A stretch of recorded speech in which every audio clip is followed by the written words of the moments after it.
R&B guest house IB నుండి బసవేశ్వర విగ్రహం వరకు బైపాస్ రోడ్డు పనులను పరిశీలించిన జగ్గారెడ్డి. తెలంగాణ పరిశ్రమల మౌలిక సదుపాయాల కల్పన చైర్మన్ నిర్మల జగ్గారెడ్డి. అలాగే సంగారెడ్డి పట్టణంలోని బైపాస్ రోడ్డు పనులను పరిశీలించిన జగ్గారెడ్డి రోడ్డు పనులు ఆలస్యంపై అసహనం వ్యక్తం చేయడం జరిగింది. పనుల జాప్యానికి కారణాలను హెచ్ఎండిఏ అధికారులను అడిగి తెలుసుకున్నారు. రోడ్డుకు ఇరువైపులా చెట్లు, కరెంటు స్తంభాల వల్ల రోడ్డు పనులు జాప్యం జరుగుతోంది అన్నారు. డిప్యూటీ ఇంజనీర్, ఎలక్ట్రిసిటీ, ఫారెస్ట్ అధికారులను స్వయంగా పరిశీలనకు తీసుకెళ్లి తగు సూచనలు చేయడం జరిగింది.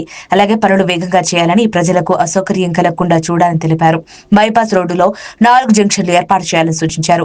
అన్ని శాఖల అధికారులు సమన్వయంతో పనిచేయాలని తెలిపారు. ఇట్టి కార్యక్రమంలో HMDA AA Venkanna, electricity RDE Lakshman, RNBD Ramakrishna, municipal commissioner Srinivasa Reddy, municipal DE Raghu, forest అధికారులు, నియోజకవర్గ in charge Julakanti Anjaneyulu, CDC chairman Rama Reddy, నాయకులు తోపాజీ అనంత కిషోర్, అలాగే కోనా సంతోష్, షఫీ, కిరణ్ గౌడ్, మహేష్, వెంకటరాజు, ఉదయభాస్కర్, విక్రాంత్, శాంతకుమార్ తదితరులు పాల్గొనడం జరిగింది.